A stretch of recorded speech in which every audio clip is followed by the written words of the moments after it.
ପାତ୍ର ନା କ'ଣ ଖବର? ଜୟ ସାଧୁ ବାବା।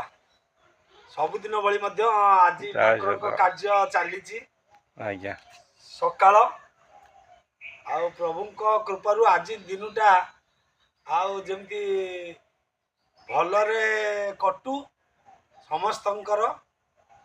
ଆଉ ଏ ଶୁକ୍ରବାର ଆସିପାରିଲି ନାହିଁ, ଟିକେ କାମ ରହିଗଲା। ବହୁତ ଲୋକ ହେଇଥିଲେ ମଧ୍ୟ ଫୋନ୍ ଫାନ୍ ମୋ ପାଖକୁ ଆସିଥିଲା। ଚାରି ଛକରୁ 2 ଜଣ ବ୍ୟକ୍ତି ଆସିଥିଲେ। ସେ ଭାରି ସାଟିସ୍ଫାଏ ଏ ଜାଗା ଦେଖି, ଠାକୁରଙ୍କର ନୀତି, ଠାକୁରଙ୍କ କାର୍ଯ୍ୟ ଦେଖି ସେମାନେ ଭାରି ଖୁସି। କାଲି ମଧ୍ୟ ଫୋନ୍ କରିଥିଲେ, ଶୁକ୍ରବାର ପୁଣି ଆସିବେ, ଆର ଶୁକ୍ରବାର।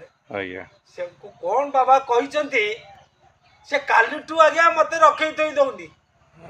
କ'ଣ ପାଇଁ? ନାଇଁ ଠିକ୍ ଜାଗା ଠିକ୍ କଥା ସେ କହିଲେ। ଆଉ କରି ମୋତେ କହୁଥିଲେ କେତେ ପଇସା ନେବେ। ପଇସା ମାର୍କେଟ ପଇସା ନାହିଁ, 5ଟି ଟଙ୍କା ଅଣ୍ଟାରେ ମାରିକି ଆସିଥବୁ। ଆଜ୍ଞା ସେ ବାବାଙ୍କୁ ଖୁସିରେ 500 ଟଙ୍କା ଦେଇ ପଳେଇଛନ୍ତି। ମୋତେ କହୁଛନ୍ତି ମୁଁ 500 ଟଙ୍କା ଦେଇଛି। ମୁଁ ଦେଇଛ ତମ ସ୍ୱଇଚ୍ଛାରେ ହେଲା, ତମେ ବାବାଙ୍କୁ ଦେଲ। ସେ ତମକୁ କ'ଣ କହିଲେ, ତମେ ସେଥିରେ ଖୁସି ପାଇକି ଦେଲ। ଆମ ପାଖକୁ ଅର୍ଥ କଥା ଫୋନ୍ କରିବନି। ସବୁ ସେଇ ବାବାଙ୍କର ଲୀଳା। ଜୟ ସାଧୁ ବାବା। ଜୟ ସାଧୁ ବାବା। ଆସିଗଲେଣି, ସମୟ ଆସିଗଲେଣି। ବାବାଙ୍କର ସମୟ ଆସିଗଲେଣି। ପୁଣି ସୁବର୍ଣ୍ଣମୟୀପୁର ହବ, ପୁଣି ଶୀଘ୍ର ହବ। ଆପଣ ଏବେ କହୁଥିଲେ ଆପଣଙ୍କୁ ସ୍ୱପ୍ନେଇଥିଲେ ଭଗବାନ ସାଧୁ ବାବା। ସେ କଥା ମୁଁ କହିପାରିବିନି ଏବେ ବର୍ତ୍ତମାନ, କାରଣ ଆଜିକାଲି ତ ଅନ୍ଧବିଶ୍ୱାସ, କଳି ଯୁଗ। ଭଲ ଜିନିଷଟାକୁ ଖରାପ କରିବାକୁ ନିମିଶେ।